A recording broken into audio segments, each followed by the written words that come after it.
कि मैंने स्क्रिप्ट लिखनी है। जी। तो एग्जैक्टली वो वहाँ पे 1 महीने के लिए जाते हैं, संडे वाले दिन वो काम नहीं करते, 26 दिन में वो पूरी स्क्रिप्ट लिख के आते हैं, और जब वो स्क्रिप्ट लिखी गई उसमें एक वर्ड नहीं चेंज होता, उसी को शूट करते हैं। लेकिन उनकी स्क्रिप्ट लता जी प्रोड्यूस करना चाहती थी।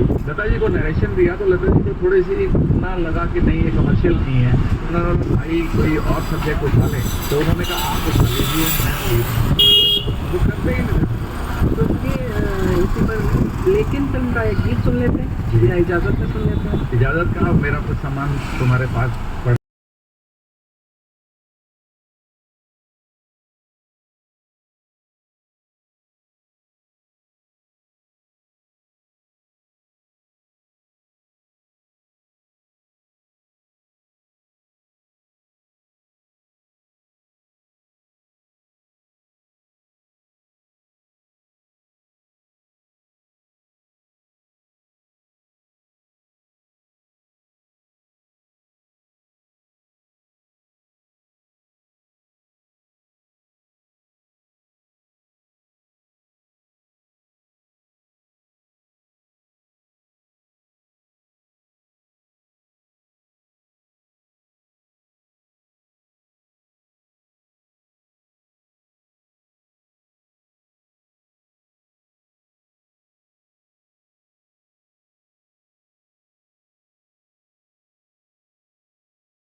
लेकिन एक किस्सा हुआ था कि एक सीन था जिसमें डिम्पल कपाड़िया जो है वो रेगिस्तान में भटक रही है, तो भटकते भटकते वो रेगिस्तान की रेत में दब जाती है और उसकी मृत्यु हो जाती है। जी। तो ये सीन इनसे शूट नहीं हो पा रहा था, बड़ा मुश्किल था, बड़े बड़े पत्थे उनके बुला के और बहुत कुछ किया लेकिन हो नहीं पा रहा था।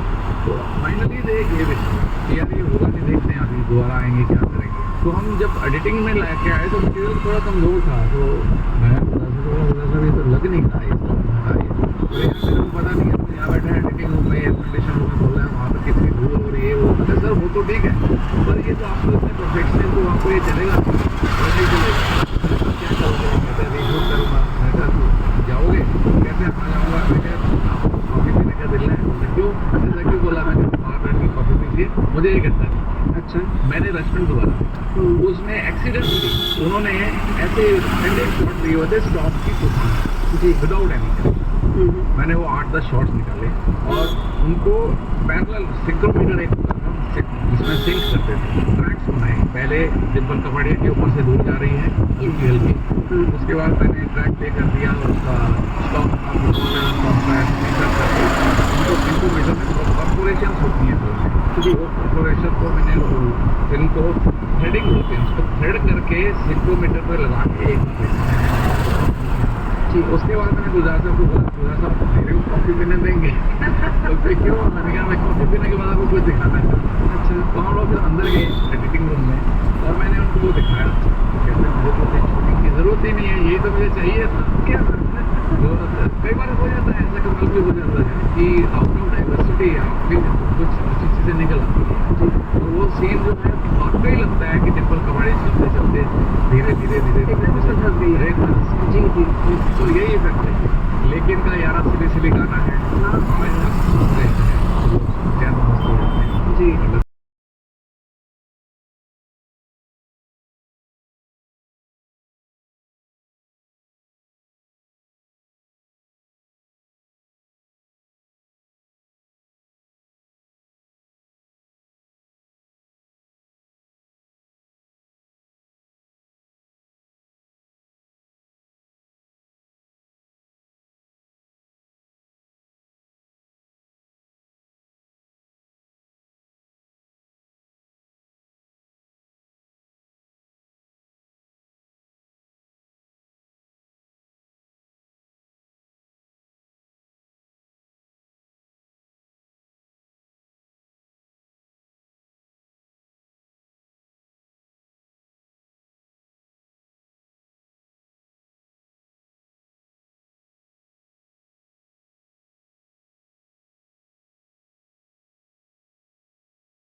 अमिताभ पाटिल की कोई बातें और बताना चाहेंगे? अमिताभ पाटिल की दुखद एक बात है उनकी, वो हमारे पास एडिटिंग रूम में बैठी हुई थी, बारिश की एडिटिंग चल रही थी, बोनी कपूर का एडिटिंग रूम था, तो वो बैठी हुई थी, हम कुछ उसको सीन दिखा रहे थे, तो सीन देखते देखते वो घर चली गई और थोड़ी देर में हमें मैसेज आया कि उसकी तबीयत खराब हो गई है और उसे हॉस्पिटल में एडमिट किया गया है। तो हम सब लोग काम छोड़ के भागे, वहाँ गए तो राजूवर जी नीचे आए, मायूस लग रहे थे, वो कह रहे थे कि कोई उम्मीद नजर नहीं आती, तो कह के वो चले गए। हम लोग वहाँ वेट करते रहे सारे लोग, फिर हम लोग सब लोग एक रेस्टोरेंट में जाके बैठे। मैं कहा जिंदगी का क्या भरोसा है यार, अभी हमारे पास एडिटिंग रूम में बैठी थी अच्छी भली, और अभी ये लग रहा है कि वो बचेगी नहीं, और हमें बैठे बैठे हमने खाना खत्म ही किया था और हमें न्यूज़ मिली actually. It was a very sad day. एक बहुत उम्दा कलाकार, बहुत उम्दा कलाकार, लेकिन उसके साथ एक अच्छी बात भी जुड़ी हुई कि रेखा ने बाद में खुद फोन करके बोला कि इस फिल्म की डबिंग मैं करूंगी। रेखा ने पूरी फिल्म डब की, 10-12 दिन लगाए और एक नया पैसा चार्ज। अच्छा, फिल्म रिलीज हुई है वो रेखा जी की आवाज में। जिंदगी के प्रति आपका जो नजरिया है सुभाष जी, ऐसा देख के लगता है कि आपका बचपन बहुत उम्दा रहा होगा। जी, बहुत खुशनुमा रहा है। और मजे की बात यह है, देखिए मेरे पेरेंट्स दोनों पाकिस्तान से माइग्रेट हो गए जी, और मेरे नाना जी की कुल्फी की फैक्ट्री थी, आइसक्रीम नहीं कुल्फी होती जी, थी, तो 1000 रेडियाँ उनकी निकलती थी अच्छा, कुल्फी की एक टाइम पे, इतनी बड़ी फैक्ट्री थी। और मेरे दादाजी को चौधरी कहा जाता था, लेकिन सब कुछ लुटपट के वहाँ से वो आए, दोबारा हमारी फैमिली बसी, रिफ्यूजीज कहलाए जाते थे तब वो लोग पैदाइश यहीं की थी। लेकिन मैं आज जब पीछे मुड़ के देखता हूँ तो मुझे लगता है कि कितने पॉजिटिव थे मेरे पिताजी, मुझे उनसे ही मिला है कि कभी भी मेरे पिताजी ने, मेरी माताजी ने, मेरी दादी ने, नाना नानी ने, किसी ने नेगेटिव पार्टीशन की कभी हमारे कानों तक नहीं आई। उन्होंने हमारे मन में कहीं भी किसी तरीके की खटास नहीं आने दी, कभी कुछ नहीं बताया, एक बार भी नहीं बताया। बल्कि हमारे ये होता था, जब हमने होश संभाला तो हमारी दादी डेली हमको एक कैरेक्टर बिल्डिंग की कहानी सुनाई। अच्छा, प्रतिदिन कहानी, प्रतिदिन एक कहानी, और उस कहानी में कोई ना कोई जो है आदर्श या शिक्षा छुपी होती है। हम शाम को दादी के पास उनके बरामदे में उनकी चारपाई पे उनके साथ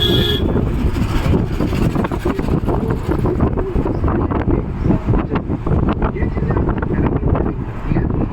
आज हम अपनी दादी को आज भी याद करते हैं, उनकी डेथ कोई 50-60 साल हो, लेकिन क्योंकि वो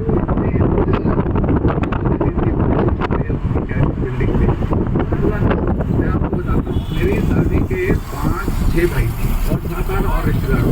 मेरी father was the only son, उनके 5-6 भाई पहले गुजर चुके थे, बच्चा ही नहीं सकते थे। जब मेरे फादर बड़े हुए हैं तो उनको ये इंस्ट्रक्शन थी कि हमारे घर में अनाज आने से पहले 1 बोरी चावल, 1 बोरी आटा और 5 या 10 किलो दाल, ये सारे रिश्तेदारों के घरों में पहले तुम डलवा के आएगा तो अपने घर में ये राशन आएगा, नहीं तो नहीं। अच्छा, आपके पिताजी को ये हिदायत? हमारे पिताजी को ये हिदायत, तो वो एक ट्रक में ये भरवाते थे, सबके घरों में 1-1 बोरी छोड़वाते थे और लास्ट बोरी हमारे घर में होता। तो इस तरीके का जीवन वो लोग जीते थे, भाईचारा ऐसा था। लेकिन आपको क्या लगता है, उसूल बदल गया लोगों के या नजरिया कुछ बदला? नजरिया बदला है, न्यूक्लियर सेल्फ सेंटर्ड हो गया, जो बहुत अच्छी बात नहीं है। मेल जोल मिलाप, ये सब चीज़ें बहुत करते हैं। इसके लिए अब आज के सिनेरियो में क्या किया जा सकता है, क्या लगता है आपको? देखिए, वैसे तो सोशल मीडिया पे जो है ऐसे वर्चुअल मीटिंग तो लोग करते रहते हैं, पर वो वहीं तक है, सारी जिंदगी मिले नहीं, कुछ नहीं है, बस अपनी तारीफें मारते रहेंगे, उनकी तारीफें करते रहेंगे, लेकिन जब मिलेंगे तो सतही तौर पर संपर्क बहुत जरूरी है, बहुत आवश्यक है। जब संपर्क नहीं रहेगा तो आप में एक दूसरे का सुख दुख साझा करने का आपको मौका नहीं मिलेगा, समझने का मौका नहीं मिलेगा, वो बहुत ज़रूरी है। मेरी एक कविता है कि अजनबी दूसरे शहरों में बसा नहीं करते, एक छत के नीचे भी अजनबी हो जाते। आप मतलब दीवारें नहीं बनना। चलिए, हम उम्मीद करते हैं कि जो आपकी जो बातें हैं, जितने ऊर्जावान आप हैं और जिस तरह से आपने अपने कामों को चुनौती के रूप में लिया और इतनी सकारात्मक सोच है, बहुत अच्छा लगा सुभाष जी आपसे बात करके। धन्यवाद। और हमें उम्मीद है कि हमारे श्रोताओं को भी जिंदगी के बारे में बहुत कुछ सीखने को भी मिलेगा, और बाकी जो गपशप जो थी हमारी, जो बॉलीवुड से जुड़ी हुई बातें, वो तो अच्छी लगेंगी, लेकिन जो जिंदगी जीने का जो आपका नजरिया है वो बहुत अनोखा है। मैं तो अपने आप को खुशनसीब मानूंगा अगर कोई एक व्यक्ति भी जो जीवन में यदि दुखी रहता है जी, वो ये सुन के ठान ले कि मैं आगे से दुखी नहीं होऊंगा, तो मैं सोचूंगा कि हमारी ये वार्ता जो है सार्थक होगी। क्या बात है, बिल्कुल बहुत अच्छी बात है। और हमें उम्मीद है कि इस कार्यक्रम को सुनकर हमारे श्रोता इस बात को ज़रूर साझा करेंगे, बताएँगे कि किसमें क्या परिवर्तन हुआ या क्या उसके बारे में मैंने सोचा। जी। क्योंकि परिवर्तन करना एक लंबा काम है। परिवर्तन पॉजिटिव होना चाहिए। हाँ, कम से कम लेकिन सोच तो सकते हैं। सोच बिल्कुल सोच सही होगी तो फिर सब कुछ सही होगा। अगर सोच ही गलत होगी तो फिर सही कहाँ से होगा। चलिए एक अच्छी सोच के साथ हमें उम्मीद है कि श्रोता इस कार्यक्रम को सुन रहे होंगे, तो अब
एडिटर सुभाष सहगल से रेणु चतुर्वेदी की फिल्मी गपशप का दूसरा और अंतिम भाग।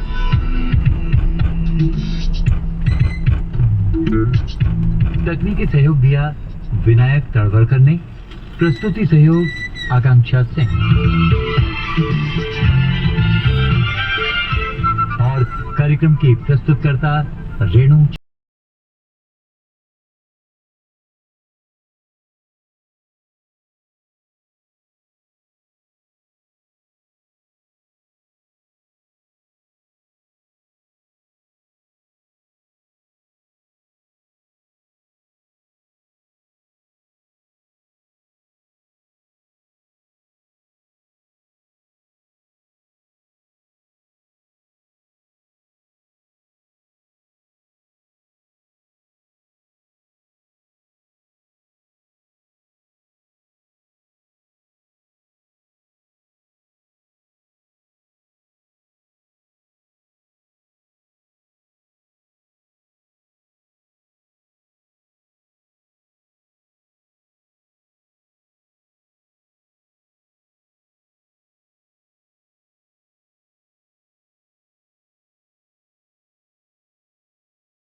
आप सुन रहे हैं विविध भारती राष्ट्रीय सेवा, देश की सुरीली धड़कन।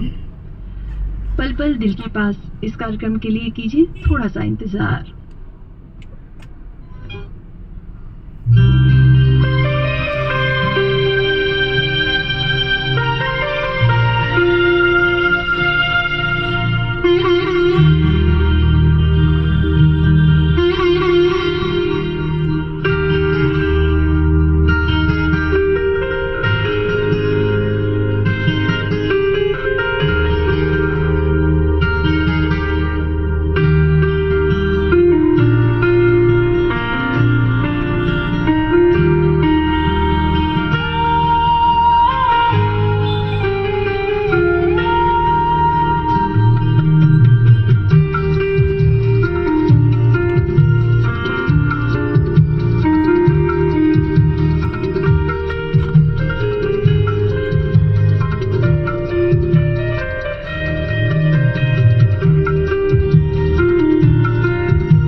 पल पल दिल के पास, इस कार्यक्रम में आप सभी श्रोताओं का बहुत बहुत स्वागत है। कार्यक्रम का पहला गीत आपको सुनवाने जा रहे हैं श्रोताओं, साथ साथ फिल्म से जगजीत सिंह और चित्रा सिंह की आवाजें हैं, जावेद अख्तर के बोल हैं, धुन बनाई है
अगला गीत आपको सुनवाने जा रहे हैं अर्थ फिल्म से। जगजीत सिंह की आवाज़ है, कैफी आज़मी की बोल है, बनाई है कुलदीप सिंह ने। देव